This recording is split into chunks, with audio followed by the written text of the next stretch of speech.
¿Te da trabajo recordar las cosas que discutes durante las reuniones, las que te dicen cuando visitas algún lugar o las que discutes por teléfono? Pues no te despegues de la pantalla, porque en este video te voy a revelar una serie de trucos que me han servido bien durante toda una vida.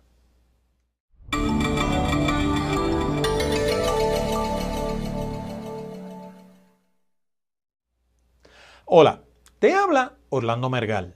Bienvenido o bienvenida a la cápsula número 18 de nuestra segunda temporada de Comunicando con Orlando. Consejos breves sobre comunicación para ayudarte en el día a día de tu negocio. En lo personal, yo he sido un fanático de la tecnología desde que apenas podía andar. Y uno de los aparatos tecnológicos que siempre me ha fascinado son las grabadoras. Tuve mi primera grabadora cuando tenía como 14 años. Para aquella época la usaba para grabar una agrupación de rock and roll en la que participaba. Recuerdo que era una pequeña máquina de rollo que grababa como 30 minutos por rollo. Luego, cuando entré a la universidad, usaba una pequeña máquina de cassettes para grabar mis clases. Sencillamente me sentaba al frente y la colocaba lo más cerca posible del profesor. Huelga decir que cuando llegaba el día del examen, me sabía el material al dedillo. En el mundo profesional siempre he usado pequeñas grabadoras para entrevistar ejecutivos, levantar información para libretos o recopilar datos para escribir artículos.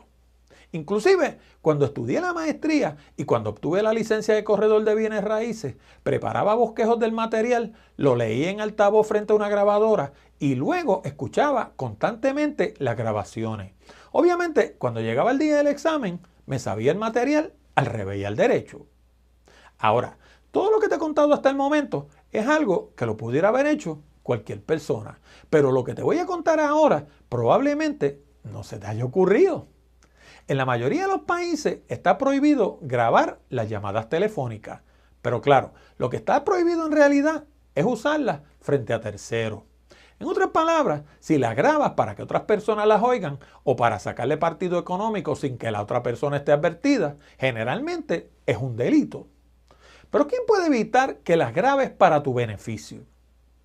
Hay infinidad de equipos y aplicaciones en el mercado que te permiten grabar una conversación telefónica, tanto para teléfonos tradicionales como para teléfonos inteligentes. Y por lo general, yo grabo aquellas llamadas en las que me comprometo a presentar algún tipo de propuesta, una cotización o una minuta. De ese modo, puedo escuchar la conversación con calma, tomar notas y cumplir al detalle con lo prometido. Luego, las borro. Por último, cada persona que lleva encima un teléfono inteligente lleva potencialmente una grabadora. ¿Saben por qué? Pues porque vienen aplicaciones que lo convierten precisamente en eso, en una grabadora. Esto es especialmente útil durante reuniones. En mi caso, por ejemplo, yo pongo el teléfono en Airplane Mode para inutilizar la parte del teléfono, activo la grabadora y lo coloco sobre la mesa. Al terminar la reunión, tengo una grabación perfecta de lo discutido y me permite presentar cotizaciones mucho más certeras. Y en el caso de mi blog de turismo Puerto Rico by GPS, visito lugares, pongo el teléfono en Airplane Mode, enciendo la grabadora, me echo el teléfono en el bolsillo de la camisa y me pego al lado del guía. De ese modo, grabo todo lo que diga y puedo escribir entradas mucho más completas. Y una última sugerencia. ¿Alguna vez has tenido la necesidad de anotar algo mientras vas guiando? Pues con la aplicación Recorder Pro para el iPhone, sencillamente lo digo en altavoz y me envío yo mismo la grabación por correo electrónico. Estoy seguro de que debe haber algo similar para Android. Hay cientos de usos para una grabadora. Lo que hace falta es un poco de imaginación. Te exhorto a que te suscribas al canal para que recibas avisos periódicos cada vez que publiquemos un programa nuevo. Para Comunicando con Orlando, te habló Orlando Mergal. Gracias por tu atención.